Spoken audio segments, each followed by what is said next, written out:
कराची में लियारी के इलाके दरियाबाद के मकीन गुज़िश्ता कई माह से गैस की अदम फराहमी के बायस अजियत में मुब्तला हैं। गैस की बंदिश के बावजूद गैस के माहाना बिल्स बाकायदगी से भेजे जा रहे हैं। रिपोर्ट कर रहे हैं अमजद खानसानी।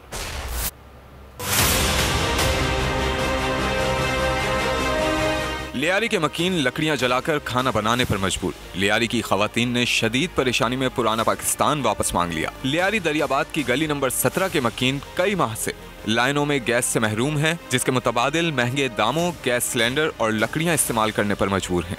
लकड़ियां भी 2 दाना लेगा तो 2 का 50 रुपया। अब 50, 100, 200, 300 का लकड़ियां जलाएंगे, लोगों क्या कमाएंगे, क्या खाएंगे।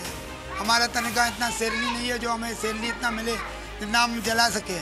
बुनियादी सहूलियात से महरूम लियारी के मकीनों का शिकवा है कि जब लाइनों में गैस दस्तियाब नहीं है तो गैस सिलेंडर में कहां से गैस आ जाती है। सिलेंडर 200 रुपया 250 रुपया किलो हो गया, तब गैस है ही नहीं तो सिलेंडर कहां से भरते हैं। सिलेंडर कहां से आ गया? सिलेंडर में गैस है, सिलेंडर के लिए नहीं जमा गैस, अभी आवाम के लिए जम गया है बेगैस। लियारी की बुजुर्ग खातून का कहना है कि गैस के मीटर कई माह से बंद हैं, लेकिन गैस के बिल हर माह भेज दिए जाते हैं और अदम अदायगी पर सुई गैस एहलकार गैस का मीटर निकाल कर ले जाते हैं। लियारी में बिजली, गैस, पानी और सीवरेज मसाइल ने इलाका मकीनों को शदीद मुश्किलात का शिकार बना रखा है। विफाकी, सूबाई और मुकामी हुकूमतों ने लियारी के मसाइल को नजरअंदाज कर रखा है। कैमरामैन कामिल यूसुफ के साथ अमजद काइम खानी, बोल न्यूज, कराची।